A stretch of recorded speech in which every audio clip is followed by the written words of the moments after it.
everyone, welcome back to Wealth Theory. Today's conversation is honestly one of the most important discussions we've had on this channel so far, because think about this for a second. People spend years in school, learning formulas, passing exams, memorizing information, but somehow many people enter adulthood without understanding how money actually works. Which is honestly strange when you really think about it. So today, we're diving into a topic that quietly affects millions of people: why nobody teaches you about money. And of course, we have our financial expert here with us to break everything down in a simple and practical way. So hopefully, after this conversation, somebody watching today avoids financial mistakes that destroy years of their life. So let's get into it. Honestly, this topic is deeper than most people realize, because the problem is not just money. It's what happens when people are forced to figure money out alone. Most people are trying to survive financially, using information they learned from stressed friends, social media, or painful personal mistakes. And sadly, that creates confusion. But why do you think this happens? Because honestly, money affects almost everything in life. Food, housing, relationships, mental peace. So why is something this important barely taught properly? Because many systems were designed to prepare people to work, not necessarily to build wealth. And those are two completely different things. A lot of people grow up learning how to obey instructions, how to pass tests, how to get approval, but not how to manage money, how to build assets, how debt works, how investing works, or even how emotions affect spending. And that becomes dangerous later in life. That explains why some people get their first salary and suddenly start behaving like billionaires for one weekend. Exactly. And honestly, almost everybody has done it before. First salary, new phone, expensive shoes, celebration everywhere. Meanwhile, their account balance is already planning a funeral. No, honestly, that part is real. And the scary thing is, many people never recover from that cycle because nobody taught them delayed gratification. Nobody taught them just because you can buy something doesn't mean you should. That lesson alone can change someone's entire financial future. That's actually powerful, because social media also makes people feel pressure to look successful immediately. Exactly. People are now buying lifestyles before building stability, and that creates silent pressure.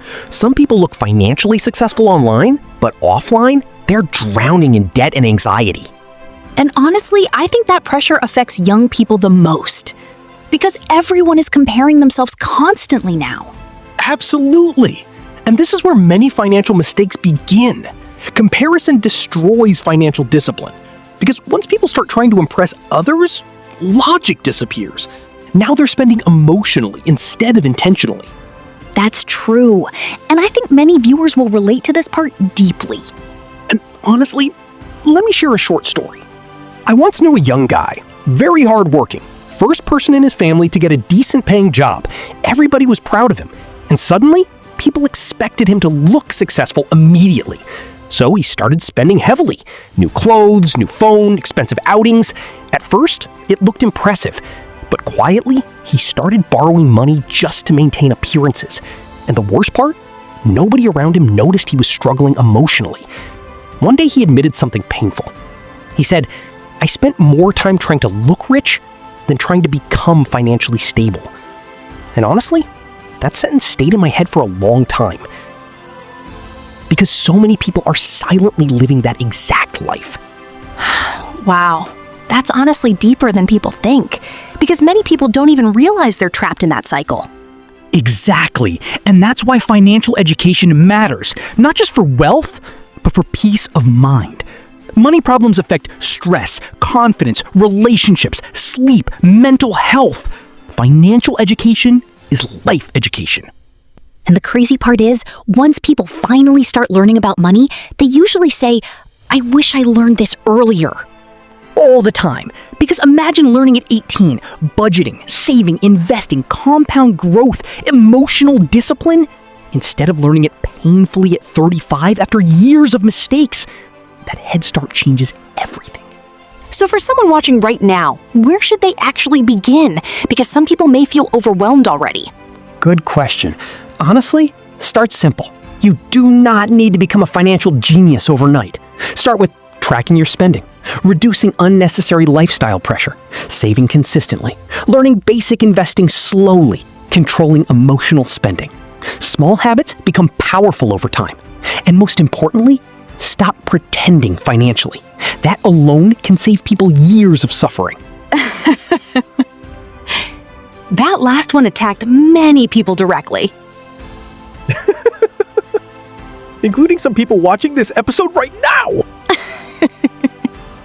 No, honestly, they're already adjusting their sitting position. Exactly.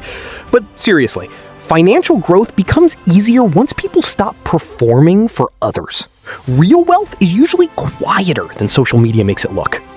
That's actually a powerful statement. Real wealth is quieter. Very quiet sometimes. Because financially intelligent people often focus more on ownership, investments, skills, stability, freedom, not just appearance. Honestly, today's conversation shows something important. Many people are not financially struggling because they are lazy. Sometimes they were simply never taught properly. And unfortunately, the world expects people to understand money instantly, while giving them almost no real financial education. But hopefully, conversations like this can begin changing that. Even if somebody watching today learns how to control spending, how to stop financial pressure, how to think long term, how to build slowly, that alone can completely change their future. And honestly, that's what wealth theory is really about. Learning, growing, avoiding unnecessary financial mistakes, and building a smarter life step by step. Thank you all for being here with us today, and we'll see you again in the next episode.